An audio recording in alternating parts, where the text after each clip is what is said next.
Bonjour, aujourd'hui je voudrais répondre à une remarque qui revient régulièrement dans les discussions politico-psycho-philosophiques du genre de celles qu'on peut avoir, vous savez, en fin de soirée, là, quand on a bien mangé et bien bu.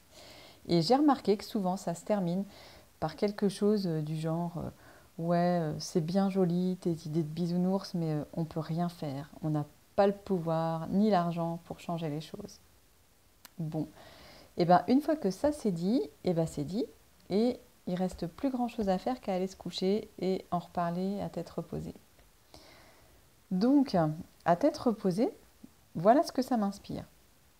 Premièrement, j'imagine que ceux qui font référence au monde des bisounours n'ont jamais regardé un dessin animé des bisounours. Parce que, franchement, c'est pas super top le monde des bisounours.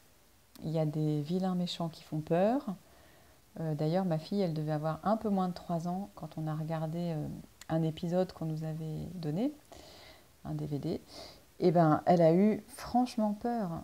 Donc, il y a des gros méchants qui font peur et des gentils, tout gentils et un peu naïfs, les bisounours. Les gentils combattent les méchants et à la fin, ils gagnent toujours, mais après avoir quand même bien ridiculisé et humilié les méchants. Alors, mis à part que le décor est rose bonbon avec un arc-en-ciel, ils sont pas vraiment différents de nous, les bisounours. En tout cas, ils n'ont pas trouvé une manière révolutionnaire de changer le monde. Ils font juste que reproduire un système binaire. Le bien, le mal, les gentils, les méchants, j'ai raison, t'as tort. Et ce système est basé sur la division et le rapport de force. Je ne vois pas en quoi ça serait un modèle de paix, d'harmonie et de bien-être. Il n'y a qu'à regarder autour de nous, ça ne marche pas. Alors, clairement, les idées, les pistes, la vision que je vous partage ici n'est pas bisounours du tout. Mais pas du tout, du tout. Ma vision, pour faire simple, elle est basée sur l'amour. Oui, je sais, c'est un gros mot que je viens de dire. Et l'amour n'est pas du tout bisounours, mais franchement, non. Donc voilà, pour la référence au monde des nounours roses et bleus, ça n'a vraiment, vraiment rien à voir.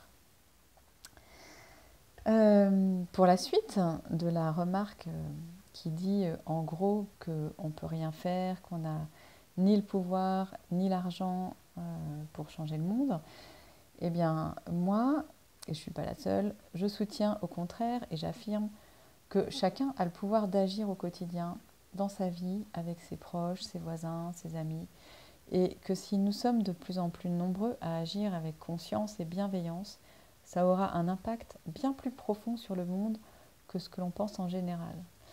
Pensez à la goutte d'eau qui ruisselle jour après jour, toujours au même endroit sur la roche. Eh bien, au bout de quelques milliers d'années, elle aura creusé une rigole dans la roche, et la roche ne sera plus jamais la même. Par contre, un rocher qui tombe sur une goutte d'eau, ça n'a pas la même classe. La goutte d'eau, je dirais même qu'elle s'en moque, elle continue son chemin. Elle va peut-être être un peu éclatée, elle va se rassembler, puis elle va continuer à rouler.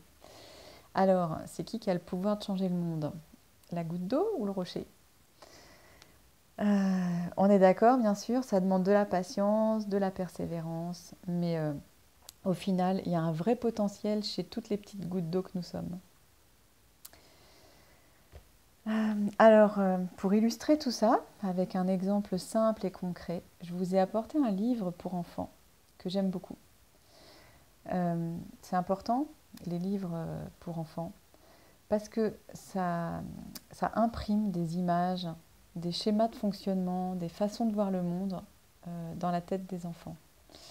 Et en plus, ils adorent ça, les enfants, qu'on leur lise 3000 fois la même histoire. Donc, autant faire attention à ce qu'on leur met dans le cerveau. Donc, ce livre, je l'aime parce qu'il nous montre la vie de famille et la répartition des tâches d'une manière un peu différente de ce qui se pratique encore beaucoup aujourd'hui. Et en tout cas, carrément différente de ce qu'on trouve dans les livres pour enfants, où la plupart du temps, maman est représentée avec un tablier, en train de faire la vaisselle, la cuisine ou le ménage, et papa rentre du boulot en costume cravate et il joue un peu avec les enfants avant de se poser dans son fauteuil en fumant sa pipe et en lisant son journal. Et je vous jure, je caricature à peine, c'est vraiment les images qu'impriment nos enfants. Alors, je vous montre ce qu'il y a de différent dans ce livre de Cindy Sequeres. Il a été publié en 1989. Il n'y en a pas beaucoup des comme ça, encore aujourd'hui, en 2017. Donc voici un aperçu des aventures des Trottinous. Bon alors, voilà les Trottinous. C'est une famille avec le papa, la maman et 4 enfants. En fait, ils viennent d'avoir un bébé. Donc une famille un petit peu hors norme quand même, parce que n'a pas quand même... enfin, la moyenne des enfants, c'est plutôt 2 que 4, voilà. Mais voilà les Trottinous. Donc la maman Trottinou, elle s'occupe beaucoup du bébé, des petits. Elle, voilà, là, elle va donner le biberon. Le papa est très attentionné. Là, il est en train de mettre un coussin à sa femme. Enfin, bref, tout le monde est autour du bébé. Donc jusqu'ici, il n'y a rien d'extraordinaire. Voilà, là c'est le papa qui aide, enfin non, il aide pas, il fait prendre conscience à son fils que il est capable de se débrouiller tout seul, de s'habiller, d'attraper les céréales. Enfin, donc voilà, c'est un papa valorisant, présent, qui fait des choses avec ses enfants. Bon, il y en a quand même pas mal dans les bouquins pour enfants maintenant.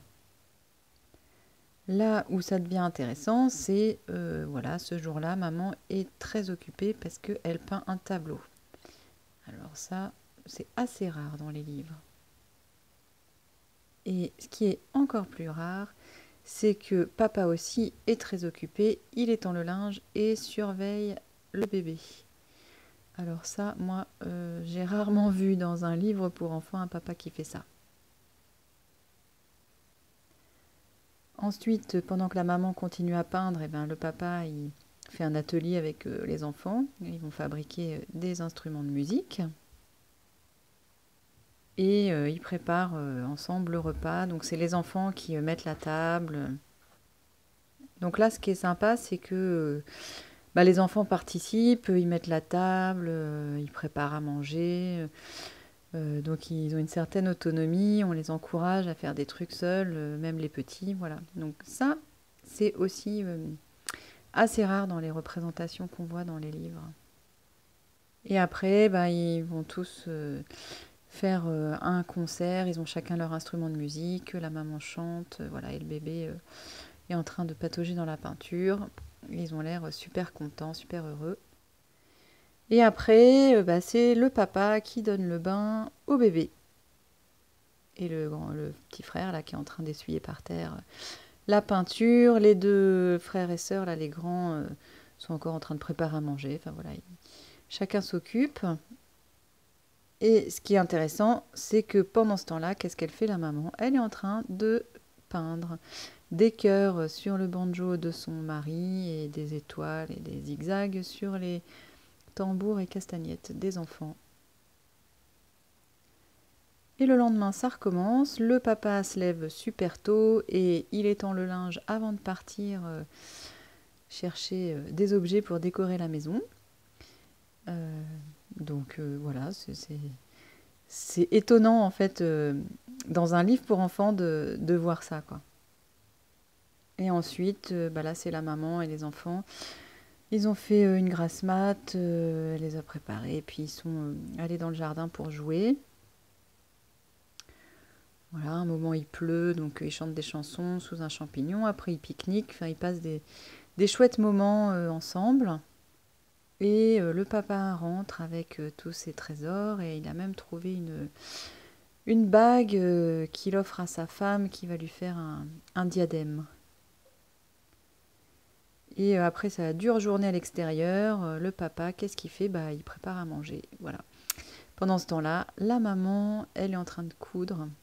Elle a mis son diadème là, voilà. Je crois que dans ce livre, il n'y a pas un seul moment où la maman fait la cuisine. Elle fait plein d'autres choses, hein, mais voilà, c'est le papa qui fait la cuisine, qui donne le bain. Et ça, c'est très très rare dans les livres pour enfants. Voilà, il est encore en train de donner le bain aux deux plus grands. La maman s'occupe du petit qui est fatigué. Et c'est le papa qui raconte une histoire du soir pour endormir les enfants. Donc, est-ce que les bisounours peuvent changer le monde? Eh ben, franchement, je pense que non. Ils font que reproduire toujours le même. Par contre, les trottinous, eux, bah, ils ont une chance. Voilà. Bonne lecture et à demain.